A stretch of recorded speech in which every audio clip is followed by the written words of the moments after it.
appears that there's so many stars nowadays that will go out of their way to avoid those dedicated fans that made them famous and, more importantly, multi-millionaires. But why? Hi, morning, Neil Sean here in the heart of London. Thank you for joining me today as ever, and thank you for your company and all the brand new subscribers. Today I thought we'd shine a light on people really who deserve not to have so much of a light shone on them, simply because when you think about it, they owe you and I their success and, more importantly, their multi-millionaire lifestyles.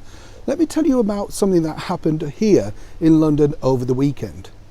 As we know, this particular singer has now decided to make a comeback with a brand new album, 30. You must have seen all the press. It's all about Adele.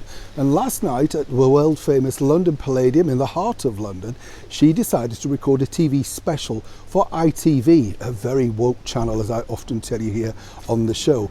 Interesting though, the venue itself, of course, is a wonderful venue, steeped in history with all the great names that have appeared on that stage, from Frank Sinatra, Dorothy Lamour, right through, of course, to many, many royal variety performances.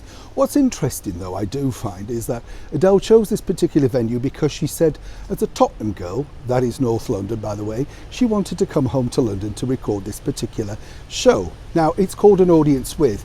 Basically, it's an hour's free plug for her brand new album on a primetime channel. We were also told that it was going to be attended by star-studded people. It was a little bit like who? The people that we saw, of course, were ITV stars. And I use that term loosely. As ever, there was the ubiquitous Philip Schofield, famous really for presenting a daytime TV show and coming out at every single opportunity, again and again and again. You get the picture. Interesting to note also, though, that Adele decided to fill the venue with lots of her close pals. No room for those dedicated fans.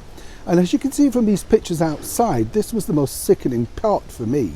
They had been queuing outside for hours because, of course, they'd been tipped off by the inner PRs of Adele, trust me, this is what goes on, to create this wonderful crowd.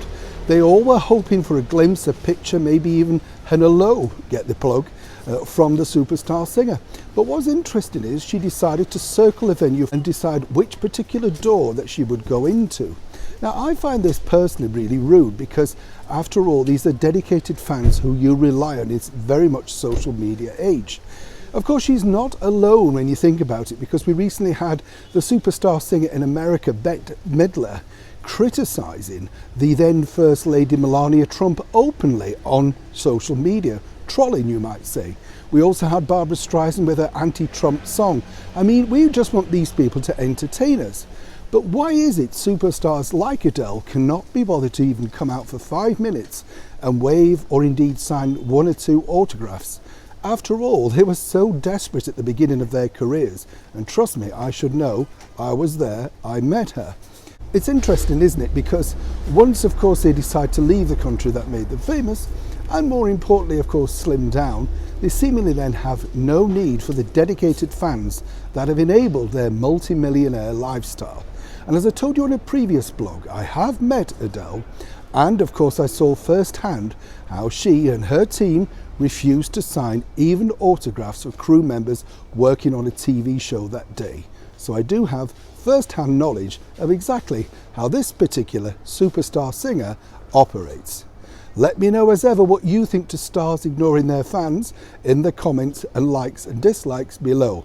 I'd love to know whether you've decided not to support someone after they've either snubbed you, or more importantly, you've seen something in the media and thought, I'm not going to like that person anymore. Hopefully, you won't think that of me. Neil Sean in the heart of London.